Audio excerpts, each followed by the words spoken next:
Thank you, Mr. Chairman.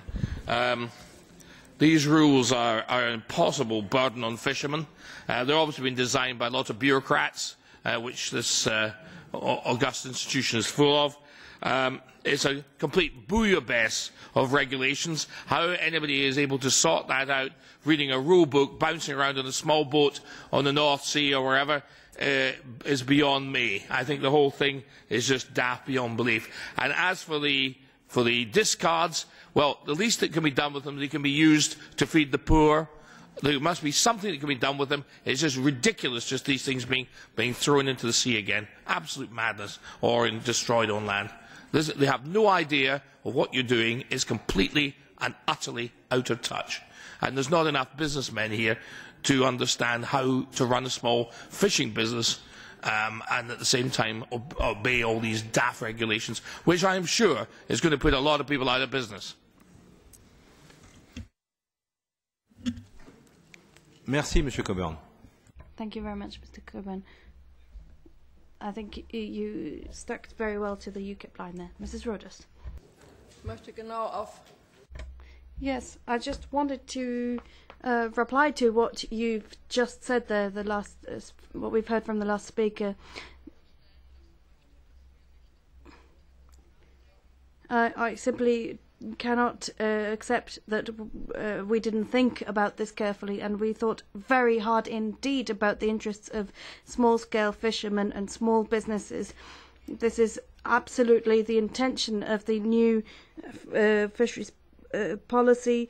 We want to promote and support small-scale fishermen and give them opportunities. We can only do that if fishermen continue to be able to catch fish into the future. So we had a year-long process of consultations and negotiations, and it was all about finding ways to preserve fish stocks for the future. So I would ask you not to question this policy. Everything related to the fisheries policy is set down in the basic regulation. Now, the fact that we don't have the technical measures right now is related to the procedure itself. We knew this all along, and we said all along that we needed an omnibus declaration.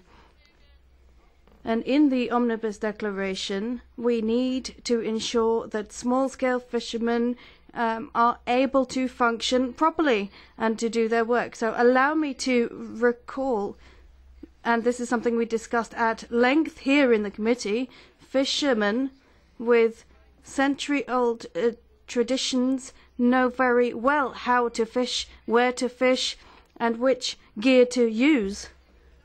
And it's the small-scale fishing sector, really, that are far ahead of the rest because of their ecological and sustainable fishing practice. Still, they do need to be subject to a regulation, and it is our duty, our job, to provide an adequate regulation. Let me say once again that the Omnibus Declaration is a transitional regulation, nothing more and nothing less.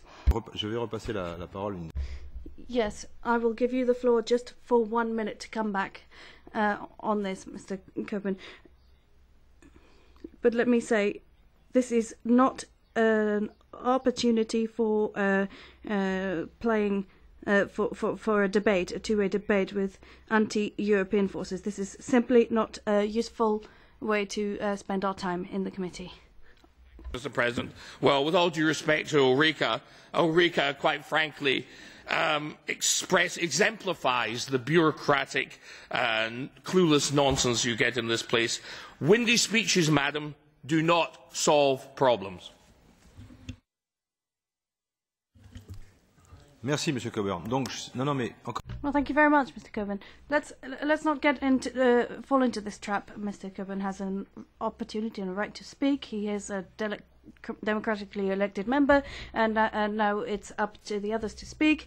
And I'd like to take the floor at this stage. I can see that there's a great deal of interest in this and lots of people wanting to speak. It is a big and important document, and I thank you for your contributions. Just wanted to make two brief remarks. First of all, directed to Ulrike, who's one of the key players. This is certainly not an attempt to bring to delay things or delaying tactics at all. We